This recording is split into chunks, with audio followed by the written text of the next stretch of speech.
Doctor BR Ambedkar Konaseema జిల్లా రామచంద్రపురం నియోజకవర్గం K Gangavaram మండలంలోని మెయిన్ సెంటర్లో డాక్టర్ బాబు జగజ్జీవన్ రావు 38వ వర్ధంతి కండవల్లి రాంబాబు ఆధ్వర్యంలో జరిగింది. ఈ సమావేశానికి జన సైనికులు, ఆటో యూనియన్ సభ్యులు, శెట్టిబలజ నాయకులు పలివెల వెంకటరమణ, బీజేపీ నాయకులు కాదా వెంకటరమణ, అలాగే ఎంఆర్పీఎస్ నాయకులు కె గంగవరం ముఖ్య నాయకులు పాల్గొని డాక్టర్ బాబు జగజ్జీవన్ రావు సేవలను కొనియాడారు. 7వ వర్ధంతి సందర్భంగా మేమందరం ఇక్కడ పెద్దలందరూ కలిసి నివాళులర్పించడం జరిగింది. ఈ సందర్భంగా కనపల రాంబాబు గారు కానీ, ప్రభాకర్ గారు కానీ, హరిబాబు గారు అందరూ సైన్ నివాళులర్పించారు. ఈయన మన దళిత తొలి ఉప ప్రధాని అవడం మా అందరికీ చాలా గర్వకారణం.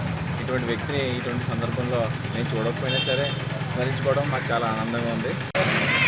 అందరికీ నమస్కారం. మరి ఈరోజు బాబు జగజ్జీవన్ రావు గారు 57వ వర్ధంతి సందర్భంగా మరి నాయకులందరికీ నమస్కారం. నా పేరు ఈరల్ రాజు, బాలాంతరం ఎక్సర్పీ. ఈ 57వ వర్ధంతి సందర్భంగా పెద్దలకు, పిల్లలకు, అందరికీ నా